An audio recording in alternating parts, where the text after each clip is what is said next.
मतदान प्रक्रिया व्यवस्थित सुरू आहे, शांततेत सुरू आहे.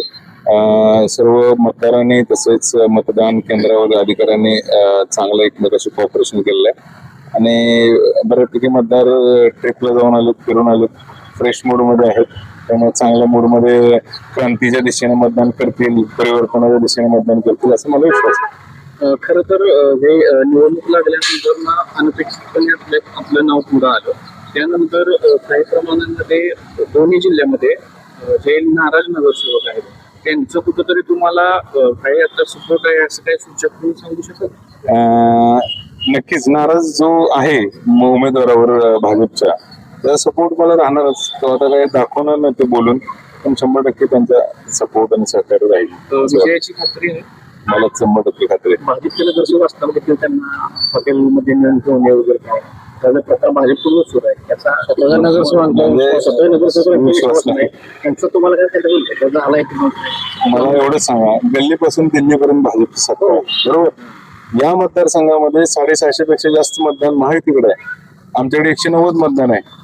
तरीही जर त्यांना नगरसेवक पळवून न्यावे लागत असतील तर त्यांचा या मतदारांच्यावर अजिबात विश्वास नाही. त्यांना अजिबात विश्वास नाही, अजिबात त्यांना विजयाची सुद्धा हमी वाटत नाही. म्हणून तर त्यांना एवढी धावपळ करायला लागते. आणि हे का होतंय? कारण पूर्वीच्या ज्या चुका आहेत त्याच्यामुळे ह्या सगळ्या गोष्टी होत आहेत.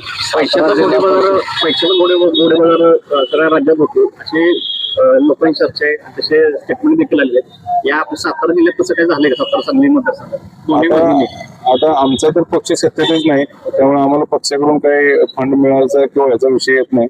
परंतु ज्यांच्याकडे भरपूर पैसा आहे किंवा ज्यांनी सत्तेतून पैसा आणि पैशातून सत्ता मिळवली त्यांच्यासाठी हे काही नवीन नाही, ते करत असणार. सातारा जिल्हा परिषद जो काय राडा झाला त्याचे आपण पूर्णपणे नाराजी नाट्य पाहत होतो. खरं तर कुठेतरी दबाव तंत्र वापरलं हे राज्यात असं वाटतंय आणि त्याचा तुम्हाला फायदा होणार की तोटा होणार? सातारा जिल्हा परिषदेच्या राड्यानंतर मतदार अतिशय चिडून आहे, कारण त्यांचे जे नेते आहेत त्यांचा प्रचंड अपमान त्या ठिकाणी सातारा जिल्हा परिषदेमध्ये झाला. मग ते शंभूराजे असतील, मकरंदाबा असतील, नितीन काका पाटील असतील, त्यांचा प्रचंड अपमान त्या ठिकाणी जिल्हा परिषदेमध्ये झाला. त्यामुळे राष्ट्रवादी आणि शिवसेनेचे जे मतदार आहेत, नगरसेवक असतील, जिल्हा परिषद सदस्य असतील, ते मोठ्या प्रमाणात चिडून आहेत या घटनेवर. परंतु राजकीय दबावापोटी मंत्र्यांनी ऍडजस्टमेंट केले असतील, पण मला वाटत नाही की मतदार राजा हे सगळं विसरेल. आणि मी जी लढाई उभी केली आहे या लढाईमुळेच खऱ्या अर्थानं भाजपला या ज्यांचा त्यांनी अपमान केला त्यांचे उमरे झिजवावे लागले आणि त्यांच्यापर्यंत जाऊन त्यांची मदतीची दयायाचना करावी लागली.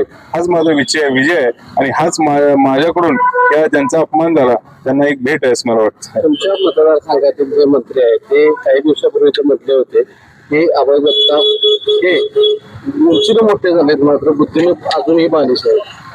ते काय ते ठरवणारे कोण? मुळात त्यांचं शिक्षण किती, ते माझे बुद्धी ठरवणारे ते कोण? माझी बुद्धी किती आहे ते 4 वेळा UPSC मेन्स दिलेला आहे, MPSC क्लिअर केलेला माणूस आहे. त्यामुळे माझी स्वतःची सॉफ्टवेअर कंपनी असणारा माणूस आहे.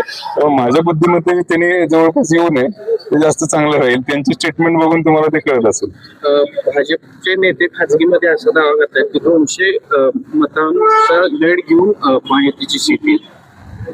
कळेल 22 तारखेला. त्यांना काय ओव्हर कॉन्फिडन्स असतोच नेहमी. परंतु मागच्या वेळी तुम्ही बघितलं असेल, ट्रिप वरून आले आणि त्यानंतर जिल्हा परिषदेत उलट झालं. तसं हे पण ट्रिप वरून आले, आता उलट होण्याची शक्यता आहे. थँक्यू.